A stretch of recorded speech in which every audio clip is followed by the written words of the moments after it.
Every person we observe has one moment they never speak of. This is one of those moments.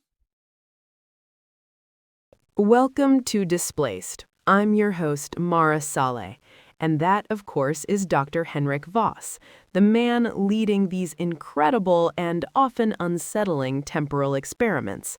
Henrik, today's file is number 12, The Last Good Year.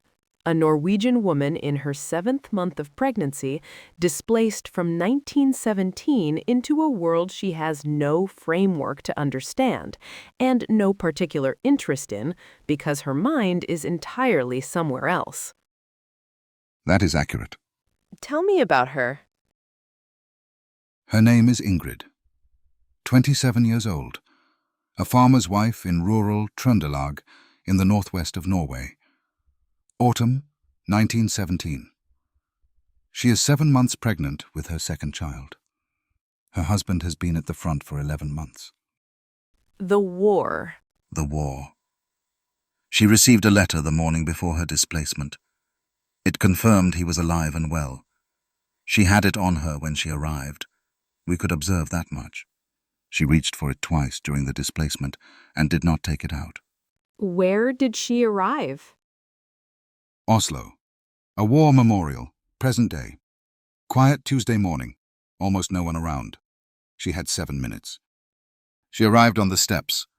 She looked at the structure first, finding the scale of it, getting her bearings. Then she began to walk toward it. She read the inscription. We observed her eyes move across it, a few seconds. Then she moved to the names. She understood what she was standing in front of immediately. A memorial to the dead. To the dead of a war that, when she was displaced, had not yet ended. She was standing in front of its conclusion. She began to read the names, not searching.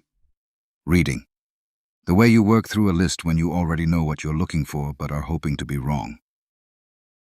Was she looking for his name? We don't know that she knew she was. What we observed was a systematic reading, left to right, row by row, methodical. She was a farmer's wife. She was practical about most things.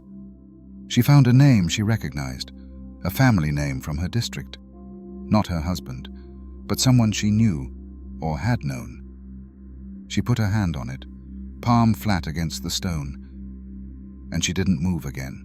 For how long? For the remaining 4 minutes of her displacement. She stood there with her hand on that name, and she did not move. She is not reading the memorial as history. She is reading it as a list of men her husband's age who did not come home. And she is standing in front of proof that this happens, routinely, to men from regions like hers, to men whose wives had letters confirming they were well. She had a letter. She knew he was alive. She had a letter that confirmed he was alive, as of some weeks before it reached her. It was in her pocket throughout. She reached for it twice and did not open it.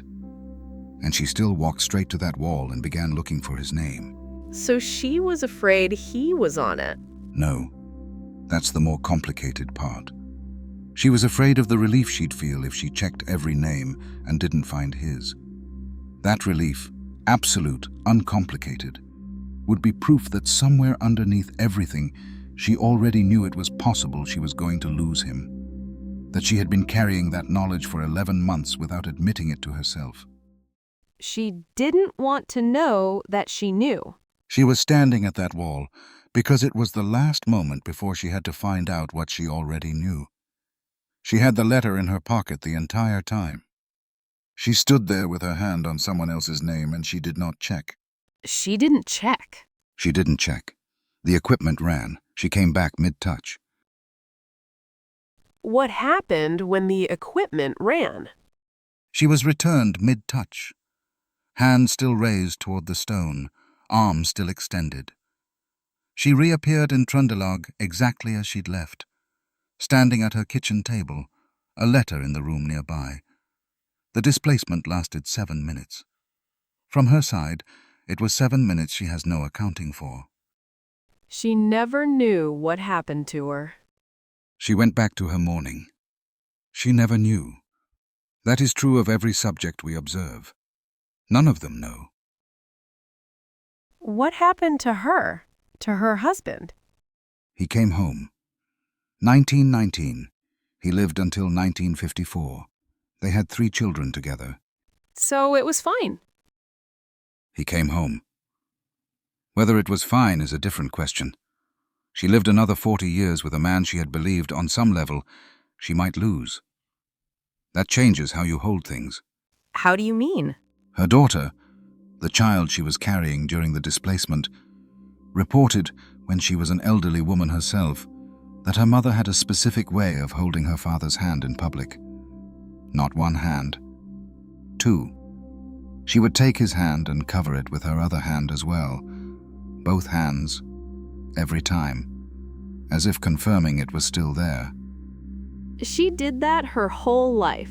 Her daughter said she never once saw her mother hold his hand any other way. Not in 35 years. She was 7 months pregnant. You put her in front of a war memorial with her husband's name not on it, and she still spent 4 minutes looking for it. The coordinates were set before we had full subject profile data. It was an early case in the series. The process has been refined since then. That's not really an answer to what I'm asking. No, it isn't. She was standing there for 4 minutes, reading names of the dead, looking, even if she wouldn't admit she was looking, for evidence that she was about to become a widow. Yes. Was that worth it? She held his hand like that for 35 years, every time, without fail. He came home and she held his hand like that until the day he died. That's not an answer either. I know. I've been sitting with this case for a long time. The wall gave her something, a reckoning with what she already knew, and it cost her something. I can't tell you which one was larger. Some cases I can reach a verdict. This isn't one of them. That may be the most honest thing you've said. It may be. The letter said he was well. She'd read it 11 times. It was in her pocket when she stood at that wall. She stood there because the wall was proof that the letter wasn't enough, not that it was wrong, that no letter is ever fully enough once you understand what's possible, once you've seen what the wall is for. She was carrying him home every day for 11 months before he came back. That's what she was doing at the front of her mind and the back of it. Not waiting, carrying. She just didn't know she was doing it until she found the wall. Anticipatory grief is not about what has happened. It is about the moment before you let yourself find out whether it has.